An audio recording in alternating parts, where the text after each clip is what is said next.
Well, what's up, everybody? It's your dude, your rebel, your guy, Steps, and that's all King Starting, aka Level 92, saying what is up.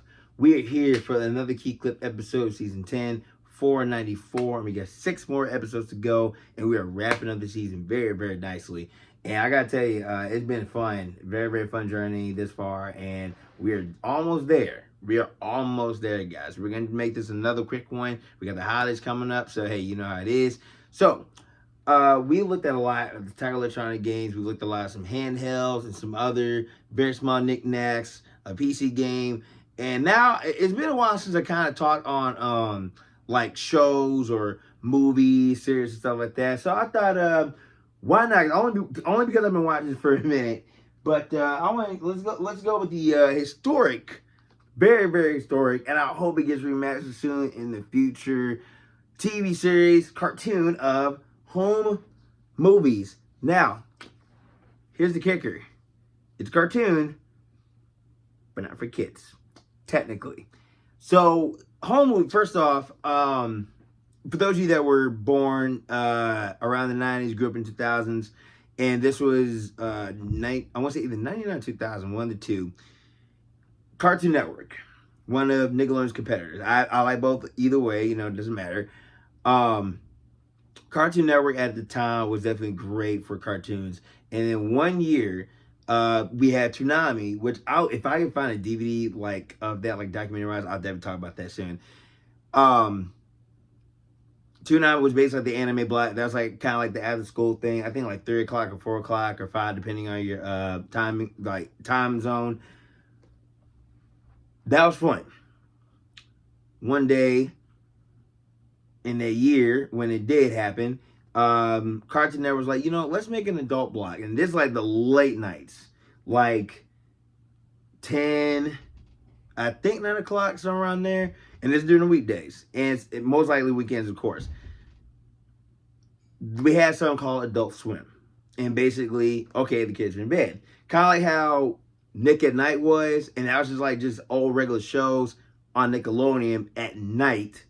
And there's a board game there. I'd like to find that. That'd be great. Adult Swim was basically the adult cartoons. Now, I'm not talking like XXX. I'm talking like just regular cartoons, but with the jokes for adults. I mean, honestly, mature audience, yes.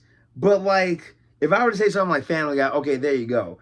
But this one here, it was kind of both, I guess, in the same way. It all depends how you look at it. Either way, this was one of the first ever cartoons on the Adult Swim blog, along with many, many others. And it is beyond incredibly funny. And this is my thing here. I want to talk about animation. Or first off, I want to talk about story. So, the kids here, apparently they're supposed to be like 8 years old, and they make home movies. So, I mean, with a kid like that, with an imagination like that, plain simple. It ran on for a good couple of seasons, for the past few years. And they changed the animation style, which sadly, Ed and Eddie went through the same phase. And SpongeBob. But like, home movie is actually a good like show to actually sit back and just watch. And going on it, like how the character, not really the characters, but like how the dialogue was. It's kind of like, if it was you and some friends in a room and y'all talking, and it's like one could talk over the other. It's kind of like actually real conversation. So that right there was definitely a great thing. So like the speech and voice acting was definitely great.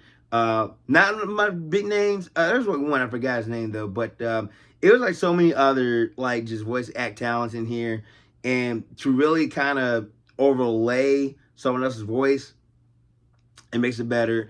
Animation wise, it looked like it was nicely drawn, but for like a kid, if you to take like not paper mache, but like how South Park kind of did their stuff, but a little bit different, like drawing where in their bodies are kind of like just still jittery, kind of like how Ed and A did.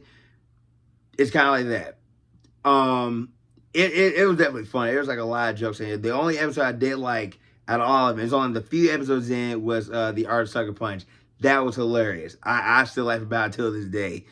But it was definitely one of those shows that, like, it's like not really much of a hit or miss, but it was one of the first iconic Adult Swim shows. There's other shows like Space Ghost. There was Sea Lab 2021.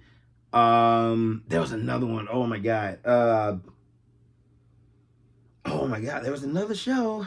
It was like some other random stuff like later down the days. But, like they kept adding more and more along, the features. But like like I said, this was definitely one of those very iconic stuff. And this is season 1, by the way.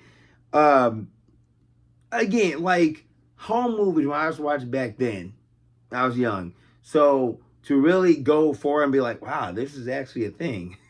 It was creative.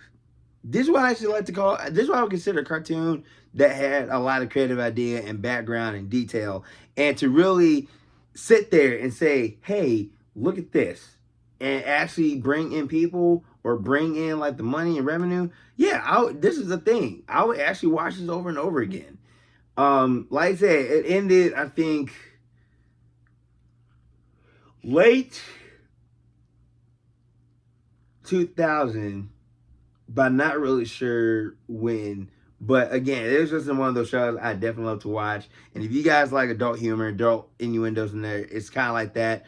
But it's like it's a straightforward cartoon with dialogue.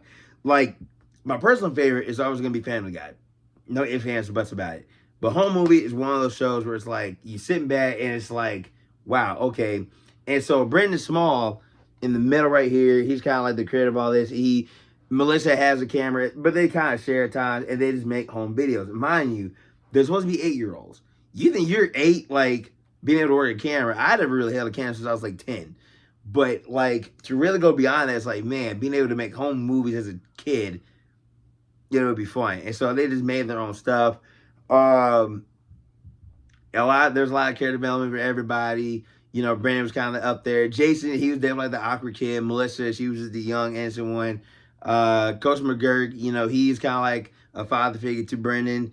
It was just so much more into stories. And for so many episodes, for so many seasons, it's kind of like, oh, wow, this is actually pretty cool.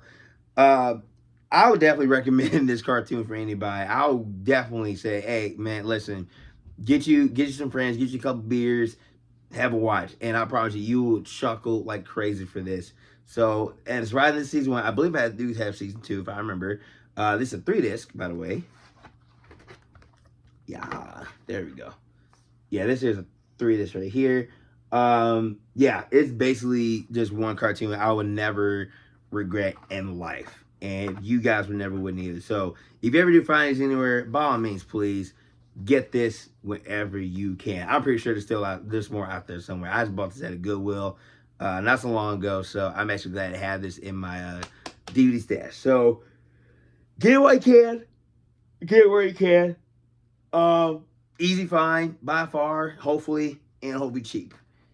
So I just want to kind of get that one in there. Like I said, I'm gonna try to get some more stuff out here quick before the year's up. But that would be the end for this episode. I know what I'm definitely gonna be doing now for the next video. So, as always, like, comment, subscribe, and share the channel away. Find me everywhere on Facebook, Keen Sargent, or anywhere else in between, from Twitter, Instagram, Snapchat, TikTok. Y'all know what it is. Check out everything in between, and also my KeeKlip McKeon channel as well. Until next time, stay tuned for 495, and I'll see y'all when I see y'all. Peace. Stay awesome.